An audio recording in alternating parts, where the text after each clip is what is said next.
Harlan Popov, à cause de ton nom.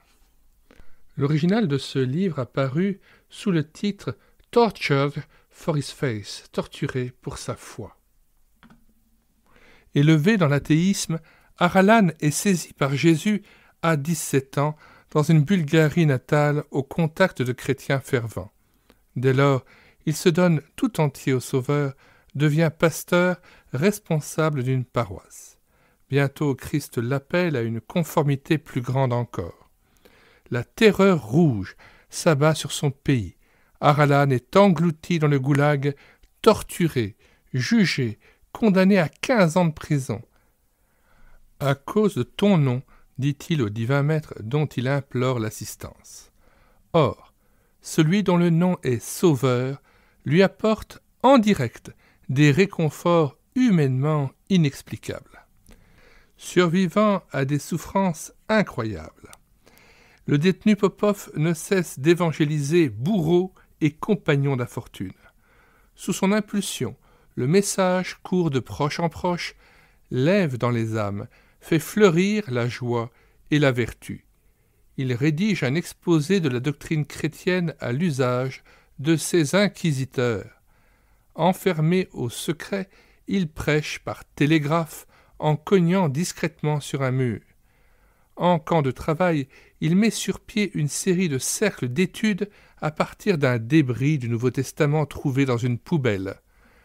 Toute sa vie illustre le mot de saint Paul « On ne saurait museler la parole de Dieu » de Timothée 2,9. Merci à toi, ô Christ, pour l'héroïsme d'un tel témoin. Nous avons choisi aussi de vous lire un extrait de cet ouvrage de la page 110 à la page 112. Pour la première fois depuis 1 an, je commençais à éprouver des craintes pour ma raison. Depuis combien de temps me trouvais-je ici? Depuis 1 ou 20 jours, depuis 1 heure ou 1 semaine. En de rares occasions, j'entendais une voix, une porte de fer s'ouvrait, on déposait sur le sol de la cellule un plateau en métal avec un peu d'eau, 3 ou 4 carottes ou une pomme de terre pourrie pleine de verre.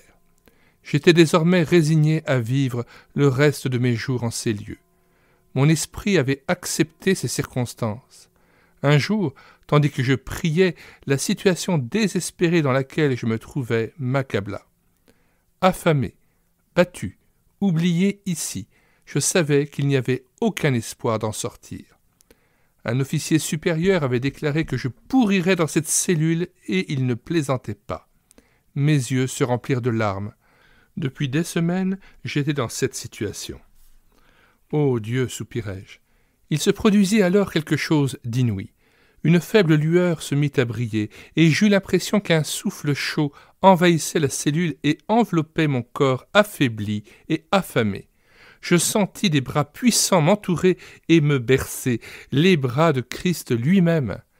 La même voix que s'était fait entendre au terme de ma 2e semaine passée debout devant le mur fut à nouveau perceptible, je ne saurais jamais la décrire.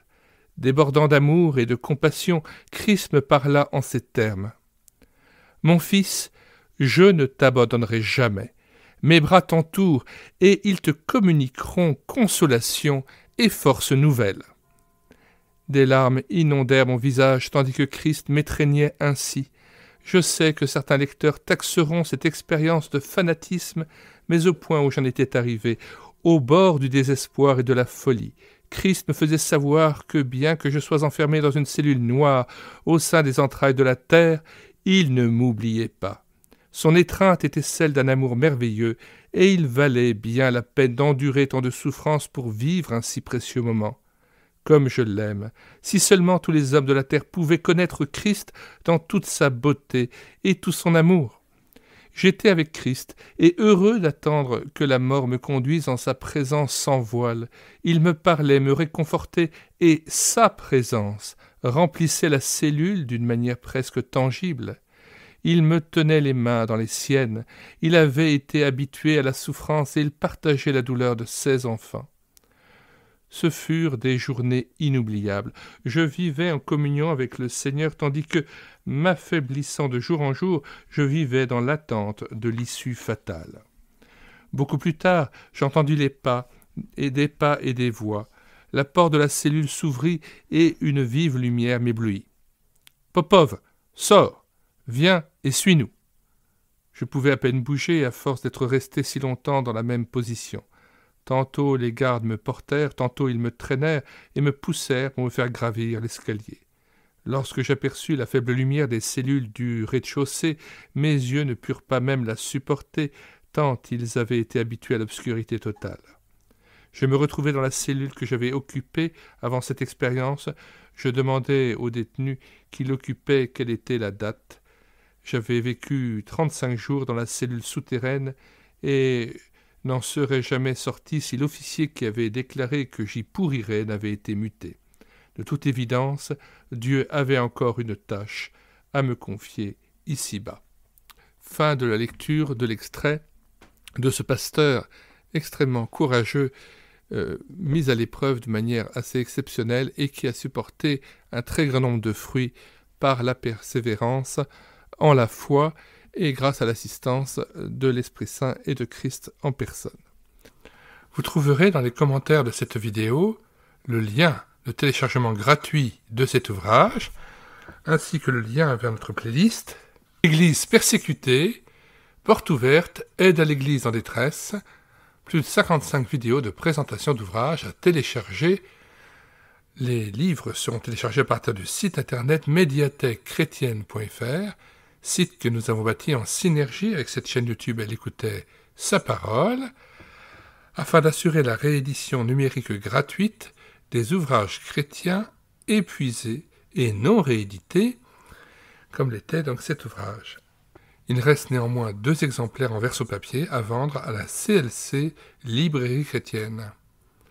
Pour profiter des 1400 ouvrages que nous avons déjà numérisés et réédités numériquement, eh bien, rendez-vous sur le site internet médiathèquechrétienne.fr. Vous écrivez médiathèquechrétienne.fr, tout attaché d'un seul tenant, sans accent. Une fois arrivé sur le site, vous cliquez sur « Livres à télécharger », puis vous faites une recherche par ordre alphabétique d'auteur. Pour Aralan Popov, vous cherchez à P, et une fois trouvé l'auteur, vous cliquez sur « Lire, écouter, télécharger » sous l'ouvrage intitulé « À cause de ton nom ». Puis, vous pouvez cliquer sur « Télécharger le PDF » et l'ouvrage est disponible immédiatement et gratuitement en lecture sous forme de book sur votre ordinateur, sur une tablette tactile ou sur votre téléphone portable. Avant de nous quitter, nous vous conseillons de pouvoir vous inscrire à cette chaîne YouTube afin de connaître les différentes vidéos que nous faisons paraître tous les jours, vidéos de cantiques que nous mettons en parole, vidéos de présentation d'ouvrages, vidéos d'audiobook, plus de 70 audiobooks, et puis des BD tournesol que nous avons lus et filmés avec caméra de document, ou des albums chrétiens que nous avons lus et filmés avec caméra de document. Nous vous disons au revoir et à bientôt pour une prochaine vidéo.